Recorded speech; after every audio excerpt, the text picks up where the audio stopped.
Assalamualaikum dan salam sejahtera. Saya Nur Aziza binti Ibrahim, pelajar komunikasi dari Universiti Utara Malaysia, Cawangan Sintuk, Kedah. Dan hari ini saya akan membentangkan tugasan bagi kursus BPMEJ 3023, pengurusan perniagaan franchise. Okey, melalui pembentangan ini saya akan menguraikan berkenaan dengan topik yang saya pilih iaitu franchise is safer. Menurut Mazzarol dan Ribot 2019, franchise ini telah menjadi salah satu perniagaan yang cukup popular dan lebih selamat dijalankan bagi mereka yang ingin memulakan perniagaan. Berbanding memulakan perniagaan sendiri, franchise ini adalah pilihan terbaik kerana franchise telah pun mempunyai jenama dan kebanyakan franchise adalah dikenali. Selain latihan juga disediakan kepada franchisee untuk memulakan perniagaan franchise ini, dan biasanya risikonya amat rendah untuk gagal dalam perniagaan jika franchisee benar-benar berusaha dan mendapat sokongan daripada franchisor. Ini menurut Hussein ETAL 2019. Semoga perkongsian ini dapat memberi manfaat kepada saya juga, dapat menambahkan ilmu pengetahuan dan juga kepada semua yang dapat menyaksikan video ini tentang perniagaan franchise. Ini adalah profil Fred.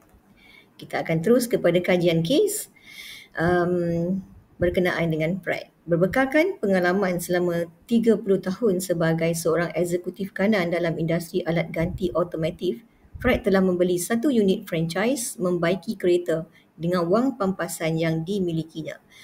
Ini kerana beliau ingin menjalani kehidupan lebih tenang di bandar asalnya. Selepas 7 tahun, Fred berjaya mengembangkan perniagaannya sehinggalah beliau memiliki 5 unit franchise. Okey, bagi Fred, kejayaan yang dikecapi ini sebenarnya menyakitkan. Tapi sebenarnya kenapa Fred mengatakan sedemikian? Kenapa Fred mengatakan kejayaan ini sangat menyakitkan? Kita akan pergi kepada beberapa lagi info tentang ini. Sebenarnya memang perniagaannya memberi pulangan yang baik, tetapi realiti memilikan unit franchise ini tidak semudah yang disangka. Ini kerana kehidupan Fred lebih mencabar dari sebelumnya. Beliau terpaksa bekerja lebih masa sehingga malam, menanggung tekanan dan hampir semua aspek operasi franchise ini dikawal oleh franchisor. Bukan dikawal biasa tapi dikawal ketat oleh pemberi franchise atau franchisor. Beliau juga sebenarnya tertekan dengan royalti, yuran pengiklanan dan pelbagai cas yang wajib dibayar seakan perniagaan franchise miliknya ini seperti disewa daripada orang lain. Okey, melalui kajian kes ini dapat dikatakan bahawa Fred sebenarnya tidak sesuai menjadi penerima franchise ataupun franchisee. Ini adalah pendapat saya. Ini kerana untuk menjadi seorang penerima franchise, Fred sebenarnya haruslah mempunyai pengalaman dalam bidang jualan, pemasaran atau peruncitan. Tetapi beliau sebenarnya berlatar belakangkan seorang eksekutif kanan industri automotif dan sentiasa bebas membuat keputusan sebagai seorang ketua. Jadi apabila Fred memasuki dunia franchise ini, kebanyakannya dikawal oleh pemberi franchise ataupun franchisor, termasuklah pembekal, papan tanda, iklan, harga dan banyak lagi sebenarnya kekangan-kekangan yang membuatkan Fred rasa dirinya begitu terkongkong dan tak bebas melakukan apa sahaja keputusan. Selain itu, Fred juga tidak sebenarnya memahami sepenuhnya kontrak franchise. Sebab itu, dalam kajian kes ini ada menyatakan bahawa Fred percaya mengendalikan perniagaan franchise itu bermaksud dia menjadi bos sendiri dan menguruskan perniagaannya sendiri. Namun realitinya, penerima franchise ataupun franchisee ini perlu mematuhi perjanjian yang telah pun ditetapkan. Jika Fred ingkar dengan perjanjian tersebut, pemberi franchise ini ataupun franchisor boleh menarik balik franchise-nya. Okey. Adakah sebenarnya salah faham ini biasa berlaku dalam kalangan perniagaan franchise? Sebenarnya memang salah faham yang dialami oleh Fred adalah perkara biasa sebenarnya dalam dunia franchise. Seperti yang dilalui oleh Fred, ramai lagi sebenarnya penerima franchise ataupun franchisee beranggapan mereka bebas sebagai bos dalam mengendalikan perniagaan franchise. Tetapi hakikatnya, apa yang mereka impikan seperti kebebasan dan kepuasan diri tidak dapat direalisasikan dalam dunia franchise ini sendiri. Ini kerana penerima franchise masih terikat dengan syarat, peraturan serta garis panduan yang ketat daripada franchisor. Jadi menurut Emerson 2021, penerima franchise ataupun franchisee yang menandatangani perjanjian franchise tidak mengetahui kandungan dokumen yang ditandatangani atau kurangnya ketelusan oleh pemberi franchise ataupun franchisor ini boleh membawa kepada salah faham dan kerugian kepada penerima franchise ataupun franchisee, dan kebanyakan penerima franchise tidak memahami dengan betul apa yang mereka setuju sebenarnya.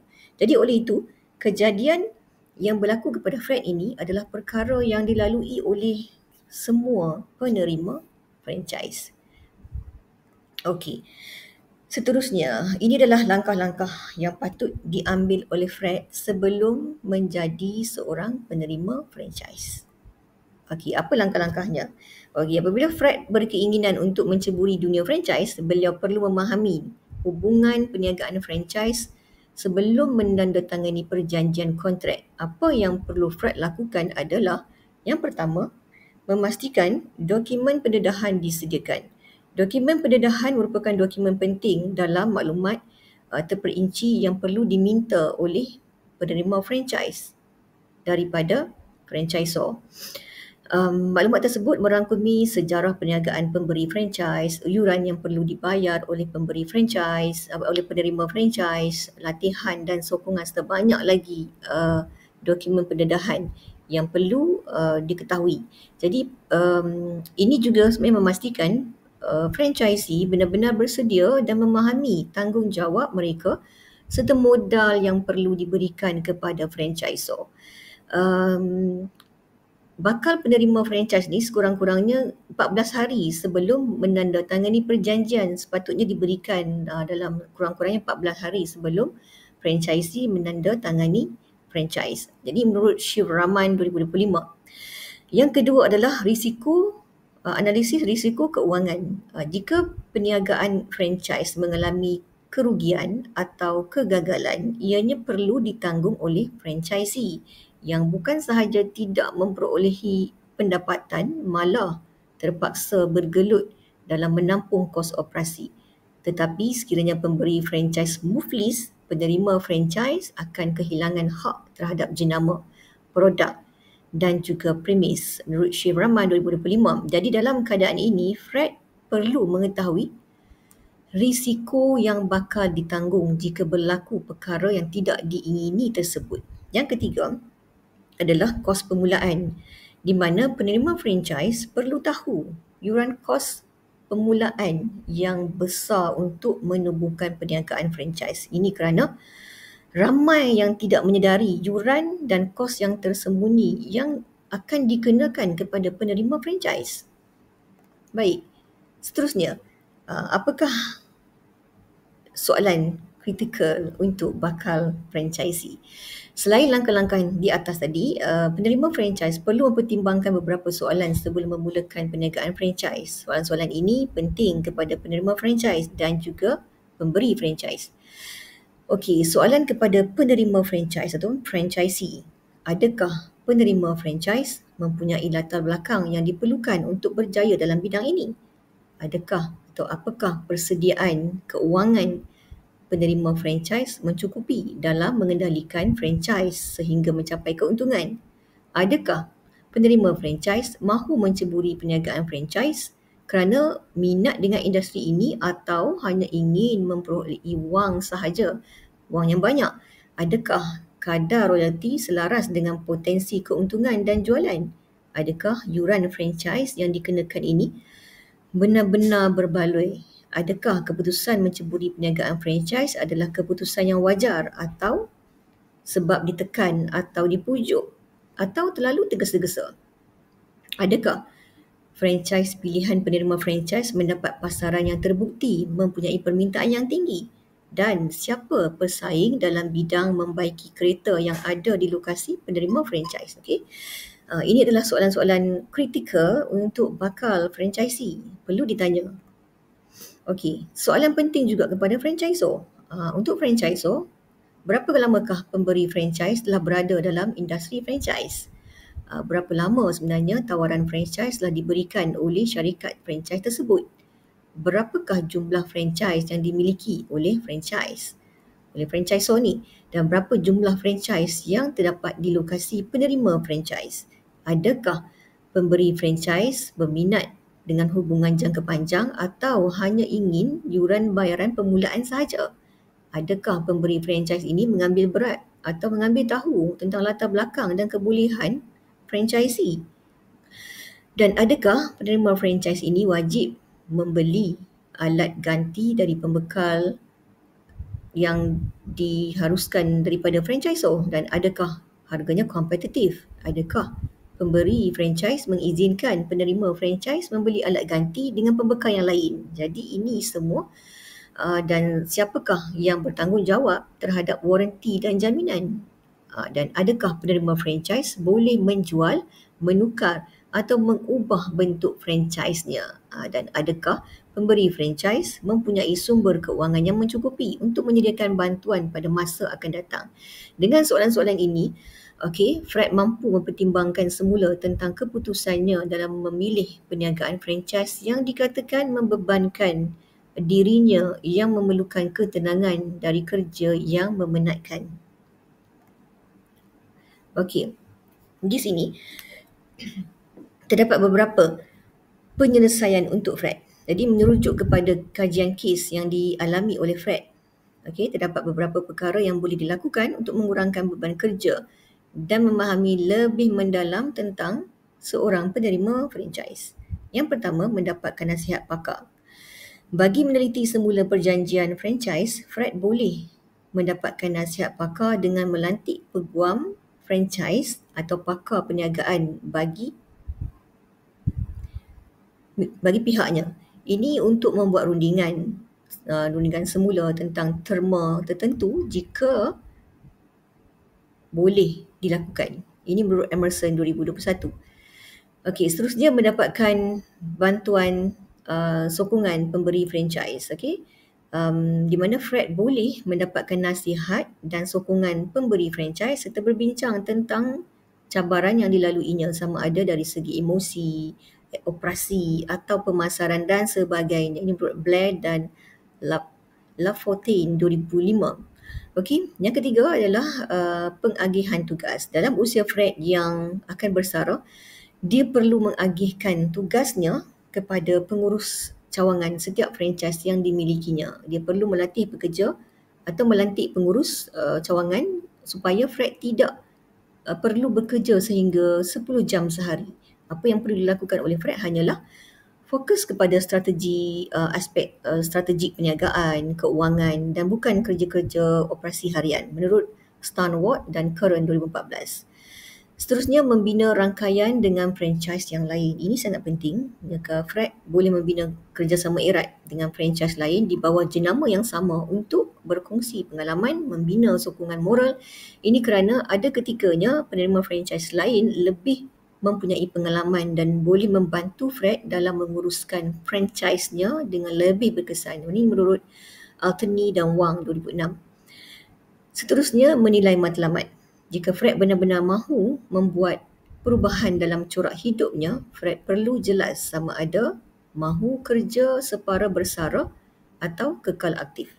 Jika tujuan Fred mahu kehidupan lebih tenang sesuai usianya, maka dia perlu memikirkan untuk menjual sebahagian lokasi franchise miliknya untuk mengurangkan beban. Ini menurut Hussein ETL 2019.